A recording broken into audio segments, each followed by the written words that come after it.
Welcome to Chamber Chat. I'm Judy Taylor, President of the Habersham County Chamber of Commerce, and thank you for joining us. Today I have Major General Jim Butterworth with the Georgia National Guard and Todd Pealock with Habersham EMC. So please stay with us. We have an exciting program today.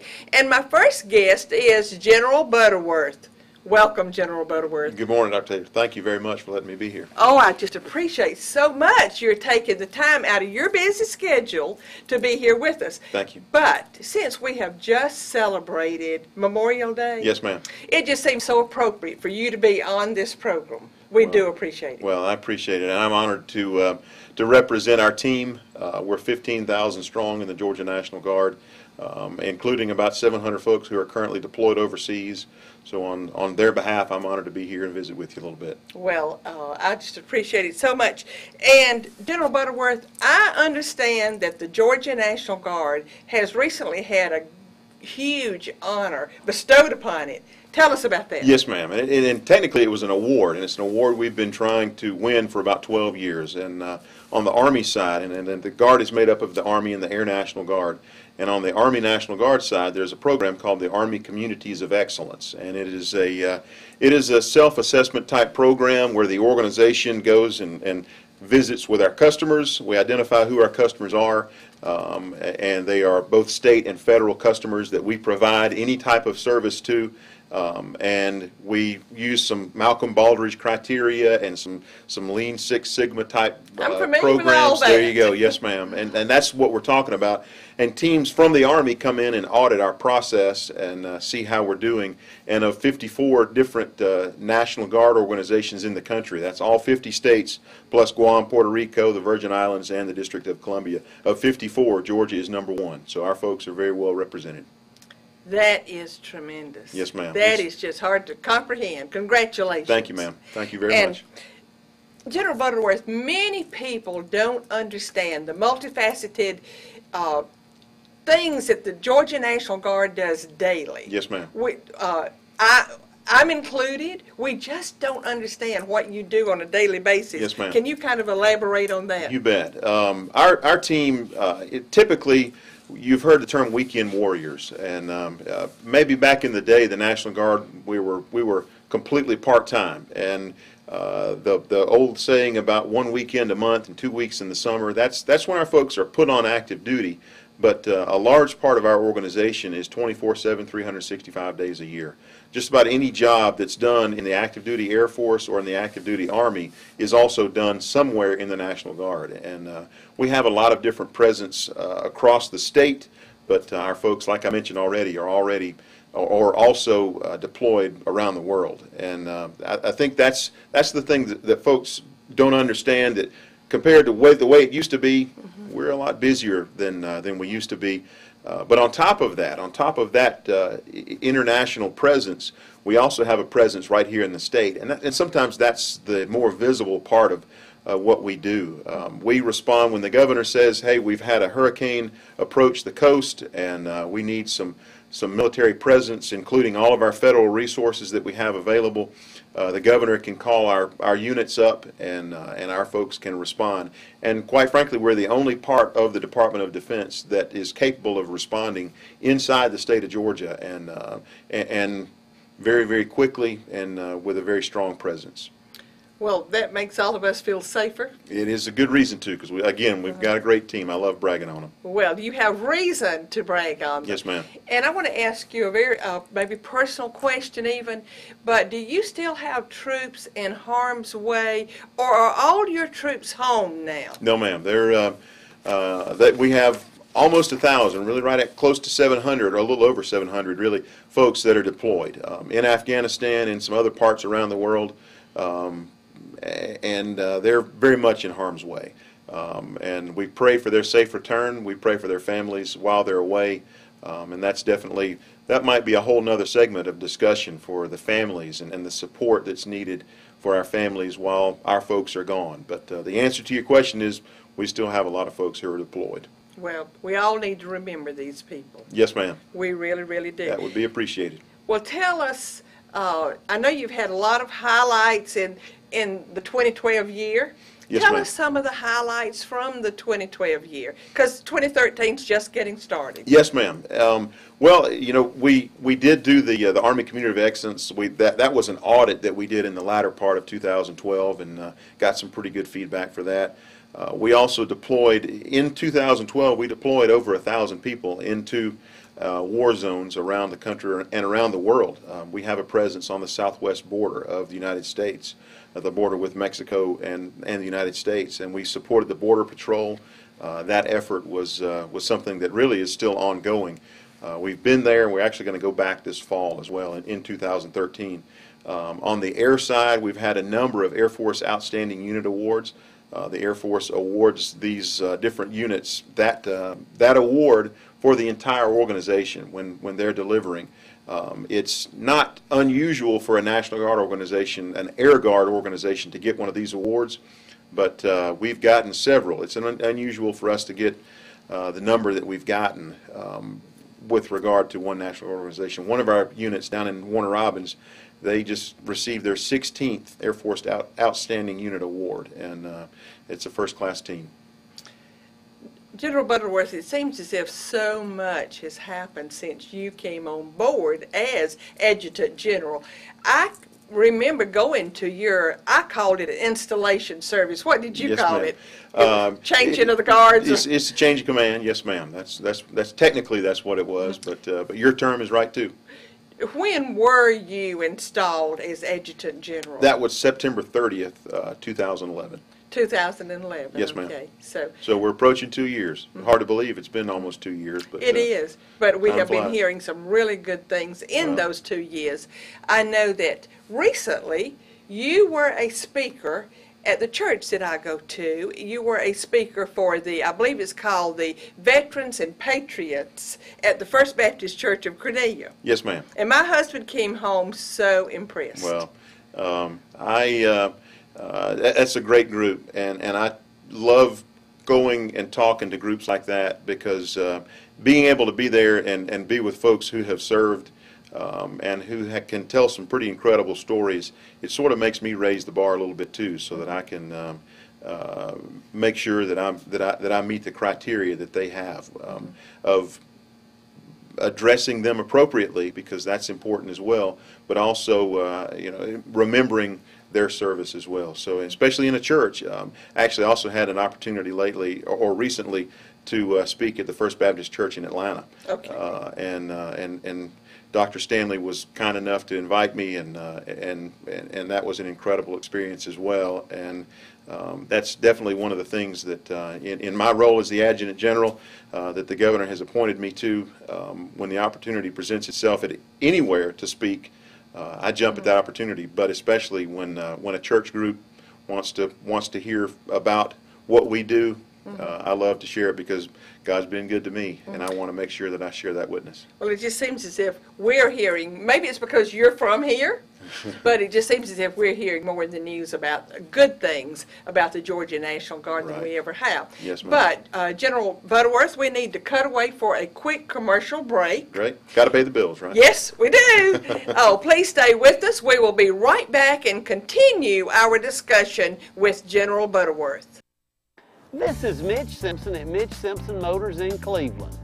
We've got one of the largest selections of good cars, trucks, and SUVs anywhere in North Georgia.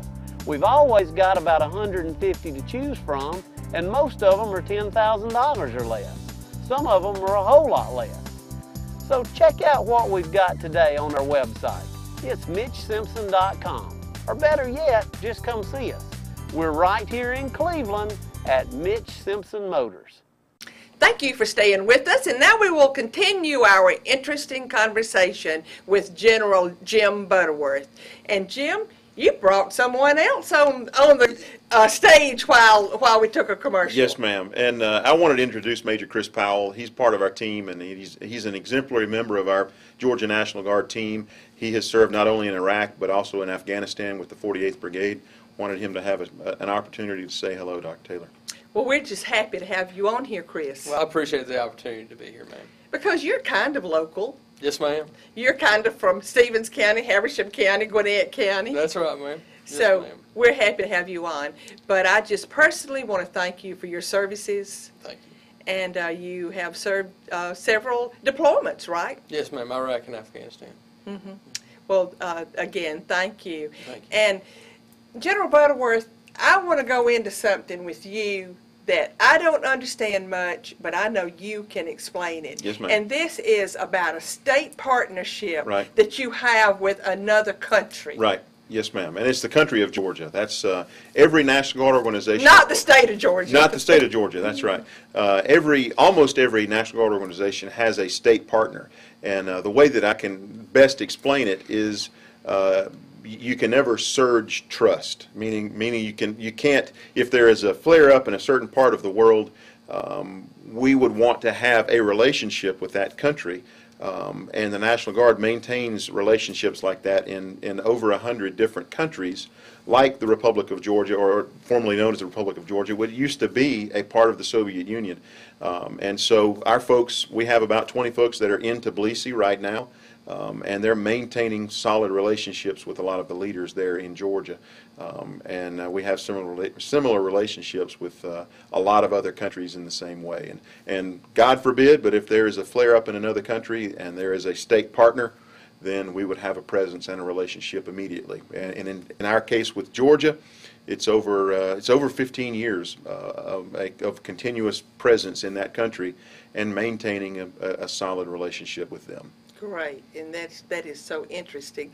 And in a little bit, we're going to break away to a video, but before we do, Yes, I ma'am. want you to address one more situation. Okay. And this is, I hear that military men and National Guardsmen have difficulty finding employment when they come back. Yes, ma'am. Address that a little bit. Yes, ma'am. Very briefly, when typically on the Army side, they'll deploy for about 12 months. And in the declining economy that we've had over the last number of years, a 12-month break from whatever their job might be is pretty difficult, because if they're privately employed, if they have their own customer base, some of their customers may have gone and looked for the services that those folks have been providing. They'll go look somewhere else. There are some recall rights if the company is still solvent and if their job is still there. But in some cases, our folks will come home from a deployment and that company will be gone, and so they immediately have to go look for a different job. And so the thing that I would tell you is you can't find any better employee than a member of the military, number one, current or former, but especially our Georgia National Guard members.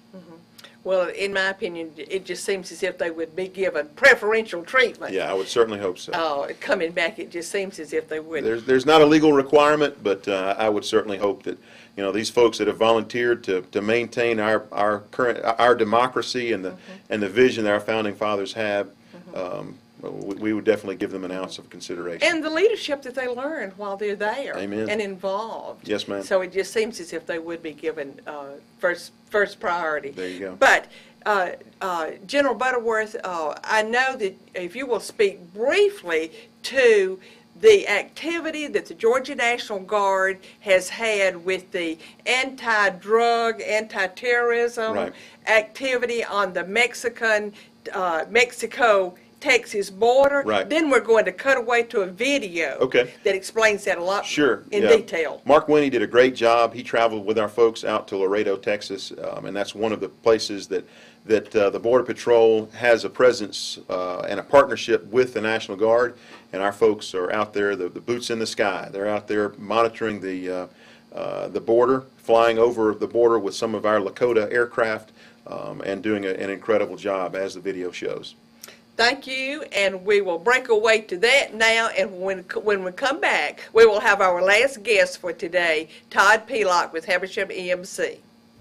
This evening, dramatic numbers show that Georgia's boots in the sky are keeping drugs from coming into the metro area from Mexico. Channel 2's investigative reporter Mark Winnie showed you this week how the Georgia National Guard is helping patrol the Mexican border. He is back live now in Cobb County with real numbers on how it is stopping drug and human smuggling. Mark? An official says the future of the Lakota chopper ops on the border is uncertain, but it's certainly been effective. More information now, additional information about the mission and some of the men who make it happen. If it keeps it away from my kids, I'm doing my job. It's personal to me. They're bringing drugs, illegal people, terrorists across that border. In Laredo, Texas, Georgia, National Guard Chief Warrant Officer 3, Ron Young, clambered through the darkness into a Lakota helicopter. On course, maintain 4,000. Nearly a decade after one of the darkest days of his life. 2003, actually, March 23rd, I was shot down in Iraq and taken captive and held for 23 days. One might say the world learned of Young's commitment to defending his country. Recently, we flew with him by the Rio Grande as he helped the U.S. Border Patrol defend the border. It's been a blessing that the Georgia National Guard is here assisting us. But we got an extraordinary glimpse of what it can be like without that blessing. Rewind to 2010. Nightfall on the Arizona-Mexico border. A Border Patrol agent is using infrared technology that we're told can scan 10 miles in any direction. He alerts other agents to a group of possible smugglers on the move. A little bit south. But without night-capable air support, agents spend 3 hours searching in the dark, snake-infested brush. The Rattler. And the smugglers drop out of range and escape. We're just going to go ahead and pull out of the area. Hopefully that'll draw them out. Now fast forward to Texas, January 2013, and a big difference. The National Guard's Lakota choppers, so-called boots in the sky. Technology plays a key role, especially the heat imaging system. The Lakota brings light to the night. Negative. Now he's getting ready to hop the fence. Its night vision camera, able to track suspects the Border Patrol agents on the ground can't see yet. Also, Your light is how powerful? The light is a little over 65 million candle power. It has the latest and greatest technology you can possibly put into an airframe like this. It was directly meant to go for the Homeland Security role. We own the night. Captain Richie Gibbons says the choppers work. That a boots-on-the-ground guard operation in 30 months tallied 4,002 apprehensions of suspected illegal immigrants. But the boots-in-the-sky operation in less than 9 months, less than a third as long, has totaled more than 16,000. For marijuana seizures, boots on the ground, 17,000 pounds plus. Boots in the sky, more than 49,000.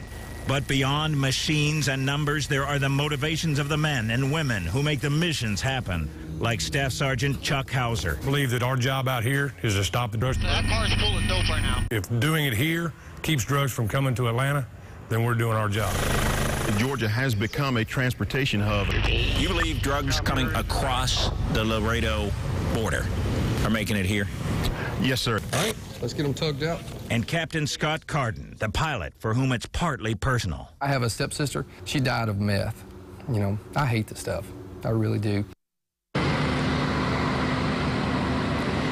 And there's a Lakota now. After we flew the night Texas skies with the Georgia National Guard, I was struck by the plight of the Border Patrol agent, often in the brush and the dark, facing danger from snakes, humans, who knows what else. And often those Lakota choppers from the National Guard, we understand, can be a lifeline. Reporting live at Clay National Guard Center, Mark Winnie, Channel 2 Action News. We've posted Mark's series on the Georgia National Guard online. You can watch it at WSBTV.com. Just go to the News tab and click on the 2 Investigates link. Hear from your doctors at Chestatee Regional Hospital. Any community that's growing like this community is needs a good medical facility for people to go to. We have an exceptional level of medical and surgical proficiencies in the area. You're going to get the same care here you would anywhere in the country. Chestatee does offer a very personal touch, and I think that's one of the greatest assets of the hospital. And it should be supported to help keep the community going. Thank you for staying with us. And my last guest today is Todd Pealock, President and CEO of Habersham EMC. Welcome, Todd. Hey, Judy. It's great to see you. Well, it's good to have you back. You've been on before. I have, a time or two, but it's always good, and I appreciate the good work of the Chamber. Well, thank you so much. And Todd, Habersham EMC has recently released a product, Experience Northeast Georgia, that in my opinion is just awesome. Would you tell us a little bit about why did you do this? What got it started? Right. Well, Judy, this is something we're real excited about. Habersham EMC this year is going to be celebrating 75 years. We were chartered July 25th, 1938. And as part of those festivities we were planning for the year, we thought we would like to do something that was a little bit different, something kind of reaching back out and giving back to these communities that have been so good to Habersham EMC. And as we talked through that, we thought, well, tourism is one of the greatest strong points of our economy up in this area, and we've got all these awesome areas that folks may not be real familiar with, and we thought if we could aggregate those and put it into a package and maybe an audio guide, that it would be something that would attract folks up into this area to spend the night, maybe a couple of nights, make a little vacation out of it. And that's what the Chamber's all about, is bringing tourism up here. That's right. So we really hope that Experience Northeast Georgia does that, and you know, we're getting really good reviews from the folks that have had a copy of it so far, and real excited about bringing that.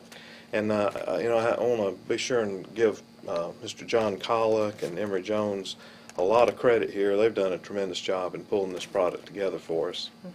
They really, really have. And to hear John Pealock's voice on this, he has a Southern gentleman's voice. It's awesome. John, you know, and I never heard his voice in an audio guide or anything like this. So I was, one day Emery said, you know, John Pealock would be a great one to do a project like this, and he had a little sample of something else he had worked with him on, and as soon as you hear it, he's got such a strong Southern gentleman voice. He was the perfect match for this, and not only because of his voice and things, but of course he has such a broad depth of background of Northeast Georgia. A lot of the 75 locations in this product he has actually painted as an artist, you know, through the years. So he's a great historian. He is. And when he does a painting, he documents the history of the painting, so he knows all about it. But Todd, it covers, there are 75 places that come from 8 counties, and it's my understanding the 8 counties that are served by Habersham EMC. Right. Well, 6 of these counties are served in part or most of them by Habersham EMC. We picked up a couple of the other counties up in this area because it kind of represented the mountain region here in Northeast Georgia. So we went over into towns and also Union County. But Habersham EMC serves in the other 6, also Lumpkin and Stevens and Habersham, White, Hall, and Rabun County. How did you ever reduce it down to 75 places? Yeah, that was really a challenge. One day in the office, we just started writing on a board what are areas that folks, you know, really would find very interesting coming to Northeast Georgia. And Emery, as he was writing the script for it, we ended up with over 200 locations. Really, we thought these are great locations. We wanted to stick with a theme of 75 in recognition of our 75th anniversary. So it was not easy. So these are the best of the best, but there are still a lot of great locations to see in Northeast Georgia, even beyond these. Oh, I know it. And now it is I know that this has 4 CDs in it. Right. And it has a book that goes along with it. Yeah, this is the book, and actually Emery in the scripting of this, each location then has a description that's 75 words long. So right. So we got a little booklet so if you're driving in the car or somebody's with you there, you can read a little bit about it. But this is about 4.5 hour product. So what I enjoyed is really the first time through just sitting in a recliner and enjoy listening to it, and that kind of drives the desire maybe to go out and actually visit all 75 locations. I had been originally to, you know, maybe about half of these, and since we've come out with the product, I made it around to many more of them, and I can promise that everybody really enjoy each one. I know they will, and I know that I've been to a lot of those places, but once I hear this all the way through, now we can enjoy it from our easy chair watching it on TV. Right, that's right. Or we can put it we can go out and get in our car and drive around. Yeah, and it's made, with the book, each one is a separate track. So, you know, if you go, for instance, Clarksville is track 1, it's real easy to follow, real easy to use, and the thing about what Emery and John have done here is bring in a lot of other very interesting. This is not just a history or a location, but all the surrounding locations that are important in the history of the area, and a lot of interesting facts that otherwise I'd never heard before, and you know, add so much to it. It's very, very interesting and kind of engaging. Well, let's talk about places where people can get this product. Okay. I want to talk about one place is the Habersham Chamber of Commerce. That's right.